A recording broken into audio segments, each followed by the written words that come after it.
அன்பார்ந்த நேயர்களே, தென்றல் பசுமை இல்ல சேனலுக்கு உங்களை நான் வரவேற்கிறேன். வணக்கம் ஃப்ரெண்ட்ஸ். இன்றைக்கி நம்ம மாடி தோட்டத்தை அறுவடை வீடியோலாம் இல்லைங்க. நிறையா பேர் கமெண்டில் மண்கலவை எப்படி கலக்கிறீங்க, எப்படி பராமரிக்கிறீங்க அப்படின்னு சொல்லி நிறையா கேட்குறீங்க. அதுக்காகத்தான் இப்போ ஒரு வீடியோவை நம்ம போடலாம் அப்படிங்கிறதுக்காக இப்போ நம்ம வந்துடுறோம். இப்போ மண்கலவை எப்படி கலக்கிறது அப்படின்னு சொன்னாக்க, இப்போ நம்ம கொக்கைப்பேட்டு நம்ம போட்டோம் அப்படின்னாக்க, அது மட்டுமே நம்ம போட்டோம் அப்படின்னா மழை பெய்யும்போது தண்ணி நிறைய இழுத்து வச்சிருச்சு அப்படின்னாக்க நம்ம அந்த செடி வேர் அழுகி அந்த செடி அப்படியே சோர்ந்து போயிடும். கடைசியில் அந்த செடி வரவே வராது. ஏன் அப்படின்னாக்க, நான் ஆரம்பத்தில் புதுசாக வைக்கும்போது நானும் அதே தப்பு தான் பண்ணினேன். அப்புறம் சரியாக வரல. அதுக்கப்புறம் இது என்னுடைய எல்லாமே என்னுடைய ஒரு அனுபவம் அதெல்லாம் அதனால் அதை அப்படியே நான் விட்டுட்டேன். இப்போ நான் எப்படி மண்கலவை நான் கலக்கிறேன் அப்படின்னு சொன்னால், ஒரு பங்கு மண் அப்படின்னாக்க ஒரு அரை பங்கு அல்லது பங்கு அவ்வளோ போட்டாலும் கூட போதும். நமக்கு கொக்கைப்பேட்டு வாங்கிட்டு வரணும், போடணும், கலக்கணும் அப்படிலாம் கிடையாது. ஒரு பங்கு நமக்கு மண் அப்படின்னா ஒரு அரை பங்கோ இல்லை ஒரு 3/4 பங்கு, ஒரு 1/4 பங்கு அந்த மாதிரி போட்டுக்கலாம். நம்ம மண் கொஞ்சம் பொழு பொழுன்னு இருந்தால் போதும். நமக்கு மண்ணை எடுத்து பார்த்தாலே உங்களுக்கு தெரியும், வெறும் மண்ணாக இருக்குதா இல்லை நல்லா பொழு பொழுன்னு இருக்குதா அப்படின்னு மண்ணை பார்த்தாலே நமக்கு தெரியும். அந்த மாதிரி நீங்கள் கலக்கிட்டு என்னென்ன செடி வைக்கணுமோ எல்லா செடிக்குமே அதே மெத்தேடு தான் நான் பண்ணிக்கிட்டு இருக்கிறேன். அதே மாதிரி நீங்கள் போட்டுக்கோங்க. ரெண்டாவது அந்த ஃபஸ்ட்டுலேயே நம்ம இந்த வேப்பம் பிண்ணாக்கு, கடலை பிண்ணாக்கு, இன்னும் நிறையா இதெல்லாம் மண்ணில் கலந்து வைக்கணும் அப்படிலாம் கிடையாது. அப்படிலாம் கலந்து வச்சா நமக்கு கலந்து வச்சோடனே நீங்கள் செடி வச்சிங்க அப்படின்னா அந்த செடி எஃபெக்ட் ஆகி அது வராமல் போகிறதுக்கு சான்ஸ் நிறையா இருக்குது. அதனால் என்னையை பொறுத்த வரைக்கும் நான் எப்படி போடுறேன் அப்படின்னாக்கா, மண் அந்த கொக்கைப்பேட்டு கொஞ்சம் போடுவேன், கொஞ்சம் சாணி போடுவேன், அவ்வளோதாங்க. அவ்வளோதான். அது மண்ணில் வெறும் அவ்வளோதான் போடுவேன். அதுக்கப்புறம் நான் செடி வச்சதுக்கப்புறமா அந்த செடி உயிர் பிடிச்சி நம்ம வந்ததுக்கப்புறமா நம்ம என்ன செடி அதுக்கு என்ன உரம் கொடுக்குறோமோ, சாணி உரம்னா சாணி உரம். ஆனால் எந்த உரம் நீங்கள் கொடுத்தாலும் அதில் முக்கியமாக கொஞ்சம் வேப்பம் பிண்ணாக்கி கலந்துக்கங்க. ஏன் அப்படின்னா அதில் அந்த வேர்பூச்சி, அப்புறம் இந்த அஸ்வினி பூச்சி, வெள்ளைப்பூச்சி இதெல்லாம் நமக்கு வரும். அதனால் கொஞ்சம் நிறையா போடாதீங்க. செடி வந்ததுக்கப்புறமா இங்கே பாருங்கள், செடி வந்ததுக்கப்புறமா இங்கே தான் அந்த செடி இருக்குது அப்படின்னா இதெல்லாம் கிளறி விட்டு மண் இப்படி அணைச்சிட்டு இங்கே தான் நமக்கு போடணும். இங்கே ஒன்றே போடக்கூடாது. இங்கே போட்டோம் அப்படின்னாக்கா எந்த உரமாக இருந்தாலும் செடிக்கு எஃபெக்ட் ஆகும். அது நீங்கள் சாணி உரமாக போட்டாலும் கூட அது சாணி ஹீட்டு தான். அதை போட்டிங்கன்னா அது வெந்துடும். அதனால் அந்த மாதிரி நீங்கள் போடக்கூடாது. கொஞ்சம் தூரை விட்டு கொஞ்சம் தள்ளியே நீங்கள் போடுங்க. போட்டுட்டு கொஞ்சம் புளி பறித்து நீங்கள் போடுங்க. போட்டதுக்கப்புறமா அந்த மண்ணை தள்ளி விட்டுருங்க. மண்ணை தள்ளிட்டிங்க அப்படின்னா நீ தண்ணி ஊற்றினாலும் அதை தெரித்து அந்த வேருக்கு போகாது. அதெல்லாம் என்னுடைய அனுபவம் தான். ஏன் அப்படின்னா, நான் ஒரு நாள் நான் உரம் போட்டுட்டு சரி அப்புறமா நம்ம தண்ணி ஊற்றிக்கலாம் அப்படின்ட்டு போயிட்டேன். அப்புறம் வீட்டுக்கு போயிட்டு மேலே வர்றதுக்குள்ள மழை வந்துடுச்சு. மழை வந்ததுக்கப்புறம் பார்த்தா அங்கங்கே மழை துளி பட்டு வேர்வை விழுந்து ஒரு நிறையா செடியெல்லாம் போச்சு. அதுலேருந்து தான் நான் இப்போது அது மண்ணை கிளறி கொஞ்சம் விட்டுட்டு அந்த நம்ம தூருக்கு கொஞ்சம் தள்ளி நம்ம அதை கொஞ்சம் போட்டு மண்ணை போட்டு மூடிடணும்.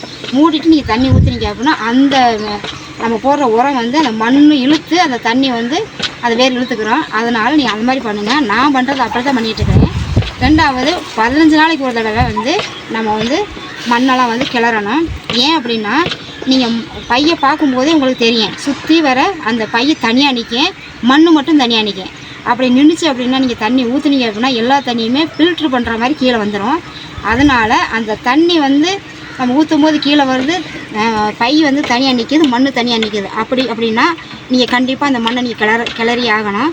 கிளறி விட்டுட்டு, ஆனால் கிளறும்போது வேர் இருக்கிற இடத்துல ரொம்ப கிளறக்கூடாது. சுற்றி வர கிளறுங்க, அது பக்கத்தில் கிளறுங்க, வேர்கிட்ட கிளறாதீங்க. லைட்டாக மேலால் கிளறி விடுங்க. கிளறி விட்டு மண்ணை அப்படியே குமிச்சு வச்சுட்டு ஓரமாக நீங்கள் இப்போ சாணி போடுறீங்க அப்படின்னா மாட்டுத்தோல் உரம் போடுறீங்க அப்படின்னா அது கூட சேர்த்து வேப்ப பிண்ணாக்கு அதை அப்படியே போட்டுருங்க. போட்டு மூடி விட்டுருங்க. மூடி விட்டு தண்ணி ஊற்றிடுங்க. 15 நாள் நீங்கள் காலண்டரில் நோட் பண்ணி வச்சுக்கோங்க. அப்படி இல்லையா, பௌர்ணமி அன்னைக்கு அதே மாதிரி எல்லா செடிக்கும் கிளறி விட்டு நீங்கள் மருந்து போட்டிங்க அப்படின்னா அடுத்த ஒரு அமாவாசை வரும் பார்த்தீங்களா, அது கணக்கு வச்சுக்கோங்க. நீங்கள் நோட் பண்ணாட்டி அந்த மாதிரி நீங்கள் வச்சுக்கிட்டிங்கன்னா உங்களுக்கு கரெக்டாக உங்களுக்கு எப்போ போடணும் அப்படிங்கிறது உங்களுக்கு தெரியும். அந்த மாதிரி ஒரு கணக்கு வச்சுக்கோங்க. அடுத்து நீங்கள் கமெண்டில் கேட்டிருக்கிறீங்க, தண்ணி வந்து எத்தனை நாளைக்கு ஒருக்கா ஊற்றணும் அப்படின்னு நீங்கள் கேட்டுக்கிறீங்க. அது கணக்கு கிடையாதுங்க. தண்ணி எத்தனை நாளைக்கு ஒருக்கா ஊற்றுறது அப்படி கணக்கு கிடையாது. இப்போ நமக்கு பசிச்சா நம்ம சாப்பிட்றோம், அதே மாதிரி தான் நமக்கு செடிகளும் நம்ம மேலே வந்து பார்க்கணும். செடி வாடி இருக்குதா அப்படின்னா அந்த கீழே போய் மண் தொட்டு பார்க்கணும்.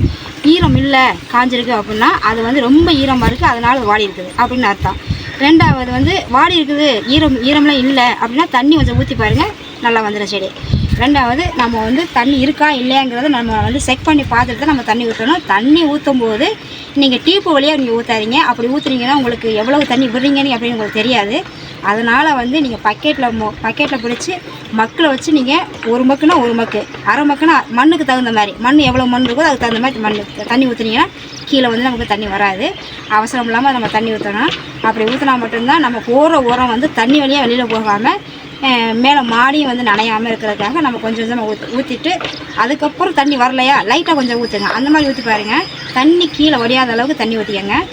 இப்போது உரம் வந்து நீங்கள் 15 நாளைக்கு ஒருக்கா உரம் கொடுக்குறீங்க அப்படின்னா, இப்போ இந்த தடவை வந்து மாட்டுத்தோல் உரம் கொடுக்குறீங்க அப்படின்னா மாட்டு உரத்தோட நம்ம வந்து வேப்ப புண்ணாக்கு கண்டிப்பாக கலந்து கொஞ்சமாக ஒரு ஸ்பூன் 1.5 ஸ்பூன் போதும், கம்மியாக போடுங்க. அந்த மாதிரி போடுங்க.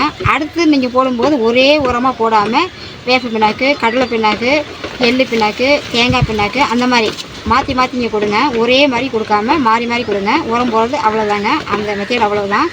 ரெண்டாவது இடையில வந்து நீங்கள் என்ன கொடுக்கலாம் அப்படின்னா, பழம் ஏதாவது வேஸ்ட்டான பழங்கள் ஏதாவது இருந்துச்சு அப்படின்னாக்க பழம் வாங்கிட்டு வந்து நீங்கள் சர்க்கரை வந்து நீங்கள் கலக்கும்போது நீங்கள் சர்க்கரை போதுமா என்னங்கிறது அந்த நேரம் உங்களுக்கு தெரியும்.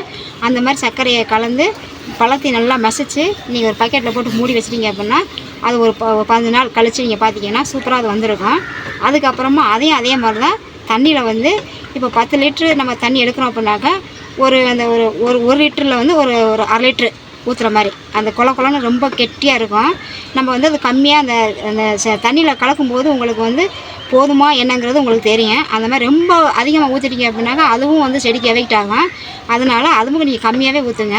வெறும் தண்ணியை ஊற்றுறதுக்கு பதிலாக அந்த மாதிரி கம்மியாக கொஞ்சம் கலந்து நீங்கள் ஊற்றுறீங்க அப்படின்னாக்கா செடி சூப்பராக வரும். எந்த பழமாக இருந்தாலும் சரி நீங்கள் அந்த மாதிரி சர்க்கரையை கலந்து வச்சு நீங்கள் போடுங்க. 10 நாள் வச்சுருந்து நீங்கள் செடிக்கு வந்து தண்ணியை குளுக்கோஸ் மாதிரி நீங்கள் ஊற்றுனா சூப்பராக வரும் செடி. இதுதாங்க நான் பண்ணுறது.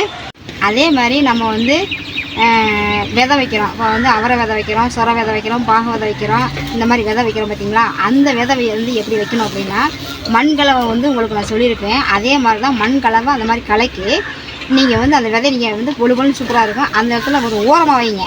வந்து பையோட சென்டரில் வந்து நீங்கள் செடி வைக்காதீங்க. அந்த மாதிரி வச்சிங்க அப்படின்னா நான் சொல்கிற மெத்தேடு படி நீங்கள் வந்து உரம் போட முடியாது.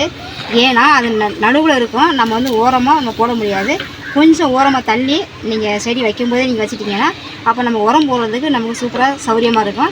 அதனால் நீங்கள் விதை வச்சாலும் சரி செடி வச்சாலும் சரி நீங்கள் கொஞ்சம் தள்ளி ஒரு ஓரமாக வைங்க. அந்த மாதிரி வச்சிங்கன்னா நம்ம உரம் போடும்போது அந்த உரம் வந்து எஃபெக்ட் ஆகாமல் நம்ம செடி சூப்பராக வரும். அந்த மாதிரி வச்சுக்கோங்க.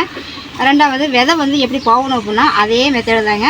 நம்ம வந்து ஒரு சின்ன பையில் வந்து நம்ம அதே மெத்தடில் மண்ணை வந்து கலக்கி வச்சுட்டு நம்ம வந்து கொஞ்சம் மண்ணை எடுத்து வச்சுட்டு நம்ம அந்த விதையை நல்லா தூவி விட்டு அது மேலால் கொஞ்சம் மண்ணை போட்டு விட்டுட்டிங்கன்னா அப்படியே மண் கொஞ்சம் வாட்டர் கேன் இருக்குதுங்க. அந்த வாட்டரில் வந்து ஹோல்ஸ் போட்டு நீங்கள் அதை வந்து லைட்டாக ப்ரெஸ் பண்ணி அடிக்காமல் லைட்டாக அப்படி பண்ணிங்கன்னா ப்ரெஸ் பண்ணிங்கன்னா சருன்னு அடிக்கும். அதனால் ப்ரெஸ் பண்ணாமல் லைட்டாக அப்படி பண்ணிங்கன்னா அந்த விதை வெளியில் வராமல் நமக்கு வந்து அந்த விதை அப்படியே ஈரமாகி நமக்கு விதை வந்து நல்லா முளைச்சி நல்லா ஆரோக்கியமாக வர்றதுக்கு நமக்கு சூப்பராக இருக்கும். நீங்கள் சின்னதில் நீங்கள் வச்சிங்கன்னா அதுக்கு தகுந்த மாதிரி தான் நமக்கு செடி வரும். நீங்கள் பெருசில் கொஞ்சம் மண் வச்சு நீங்கள் அதில் வச்சிங்கன்னா சூப்பராக வரும். நீங்கள் வந்து அதிலேருந்து எடுத்து நம்ம வேறு வழியில் மாற்றுறதுக்கு நமக்கு பை வந்து அந்த கண் வந்து நமக்கு ஆரோக்கியமாக பெருசாக இருக்கும். அதனால தான் நான் பெரிய பையில் கொஞ்சம் மண் நிறைய போட்டு அந்த மாதிரி பாவுங்க.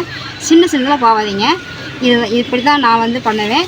இப்போது இந்த கத்திரி செடி இருக்குது பாருங்கள். இந்த கத்திரி செடி வந்து கீழே வந்து நம்ம மண் நிறையா வந்து உரம் போடுறோம் அப்படின்னா கத்திரி இந்த வந்து நிறைய பெருசாக வரும்.